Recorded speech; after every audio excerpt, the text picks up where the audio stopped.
ఉత్తరాదిలో వెస్ట్ బెంగాల్, ఎందుకంటే ఆల్రెడీ సుమారుగా 50 నుంచి 70 వరకు సెంట్రల్ బలగాలను, ప్లాటూన్లు అంటారు, బలగాలను కూడా దించేశారు. ఎందుకంటే అమ్మగారు ఎలాగైనా చేయాలని ఏదో ఒకటి చేస్తుంది. ఎందుకంటే ఎన్నికలకు సంబంధించి ఎవరైతే న్యాయమూర్తులు విచారణకు వచ్చారో 9 మంది న్యాయమూర్తులను కూడా నిర్బంధించేలాగా ప్లాన్ చేసిన ప్రభుత్వమేగా ఇది.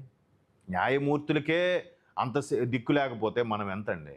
9 గంటల సేపు నిర్బంధించేసట, కిడ్నాప్. ఇది సినీ ఫక్కీలో. అంటే ఓడిపోతారని కన్ఫర్మ్ అయినోడే భయంతోనే ఇవన్నీ చేస్తారు. ఒక్కసారి ఇక్కడ చూద్దాం. మమతా బెనర్జీకి టెన్షన్, 7 లక్షల కొత్త ఓటర్ల చేరిక.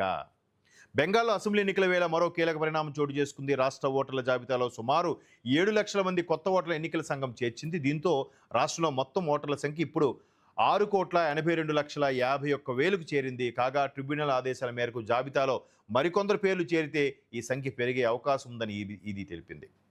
ఇదిలా ఉండగా పశ్చిమ బెంగాల్ ఎన్నికల ముఖ చిత్రాన్ని ప్రత్యేక సమగ్ర సర్వణ, అంటే సెన్సిటివ్ స్పెషల్ ఇంటెన్సివ్ రివిజన్ ఏదైతే ఉందో సమూలంగా మార్చేసింది. ఓటర్ల జాబితా నుంచి 90 లక్షల మంది పేర్లను తొలగించడంతో ఎన్నికలపై ప్రభావం చూపే అవకాశం కూడా ఉంది. ఇప్పుడు ఆమె బాధ అదే, ఆమె గొంతు చించుకోవడం అదే.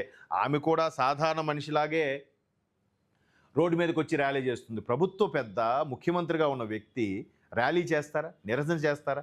ఎక్కడైనా ఏదైనా జరిగితే ప్రతిపక్షాలు నిరసన చేయాలి, ఆమె ఇది అడ్డుకునే ప్రయత్నం చేసి దానికి లేదు మా ప్రభుత్వంలో సవ్యంగా ఉందని చెప్పాలి. కానీ రివర్స్ గేర్లో ఈవిడే రోడ్డు మీదకి వచ్చి ఈ విధంగా ర్యాలీ చేస్తుందంటే భయం స్టార్ట్ అయినట్టేగా.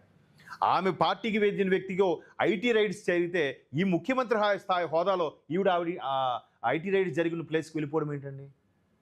ఆశ్చర్యంగా లేదు? అంటే మనకన్నా దారుణంగా రాజకీయ పరిస్థితులు ఉన్నాయి. మనకన్నా దారుణమైన రాజకీయ పరిస్థితులు ఉన్నాయి అక్కడ. ఎందుకు రాజకీయ అంటే మనం ఇంకేదో అనుకుంటాం, వైకాపా అది ఆంధ్రప్రదేశ్లో. ఇక్కడ చూస్తే ఆవిడ డైరెక్ట్గా ఐటీ రైడ్స్ అవుతున్న బంధువు దగ్గరికి వెళ్ళిపోయిందంట. ఐటీ రైడ్స్ ఎందుకు చేస్తున్నారని. ఇవన్నీ పరిణామాలు చూస్తే తృణమూల్కు సవాలే. ఎందుకట? పశ్చిమ బెంగాల్ తృణమూల్ లెక్కలు మైనార్టీలు, మహిళలు 24 పరగణాల జిల్లాలపై ఆధారపడి ఉంటాయి. ఈ జిల్లాలో దెబ్బపడటంతో కొన్ని డజన్ల నియోజకవర్గాల్లో బీజేపీ పోటీనిచ్చే అవకాశం ఏర్పడిందని రాజకీయ విశ్లేషకులు అంటున్నారు. సరకు ముందు రాష్ట్రంలో ప్రతి 1000 మంది పురుష ఓటర్లకు 959 మహిళా ఓటర్లు ఉండేవారు. తర్వాత అది 950కి పడిపోయింది. దీంతో మమతకు అండగా నిలిచే మహిళా ఓట్లకు భారీగా కోత పడింది. మైనార్టీలు అధికంగా ఉన్న జిల్లాల్లో ఓట్ల కోత, వారిలో అభద్రతాభావం పెరిగింది. దీనివల్ల తృణమూల వైపు ఓట్లు మరింత ఏకపక్షంగా మళ్ళీ అవకాశం కనిపిస్తోంది. గతంలో మైనార్టీ ఓట్ల ద్వారా లబ్ధి పొందిన ఐఎస్ఎఫ్, ఐజేయూపీ, ఎంఐఎం నష్టపోయే అవకాశం ఉంది. కానీ ఇక్కడ హైదరాబాద్ ఎంపీ, ఎంఐఎం ఎంపీ కూడా అక్కడ వాళ్ళ అభ్యర్థులను నిలబెట్టి తృణమూల మీదే ఆయన అటాక్స్ చేసి విమర్శ కూడా చేశారు.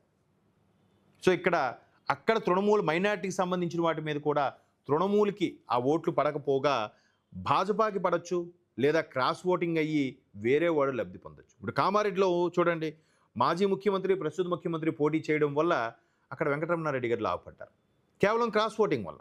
అఫ్కోర్స్ ఆయన కూడా మంచి పనులు చేశారు. కరోనా టైంలో చాలా విస్తృతంగా సేవలు అందించారట ఆయన. సో వెంకటరమణారెడ్డి గారిని కూడా తక్కువ అంచనా వేయడానికి లేదు. కానీ అంటే ఒక విధంగా ఓట్లు చీలి ఆయనకి తక్కువ మెజార్టీ రావాలి, కానీ మంచి మెజార్టీ వచ్చిందంటే వీళ్ళిద్దరి మీద ఉండే ఎవరికీ వేయకుండా ఆయనకి పట్టం కట్టారు ప్రజలు కామారెడ్డిలో. సో ఇక్కడ కూడా ఎంఐఎం, ఐఎస్ఎఫ్ లాంటి పోటీ చేయడం వల్ల తృణమూలకే దెబ్బపడే అవకాశం కూడా కనిపిస్తోంది. ఈ నేపథ్యంలో తృణమూల అధినేత్రి మమతాకి ఇబ్బందికర పరిస్థితులు నెలకొనే అవకాశం ఉంది.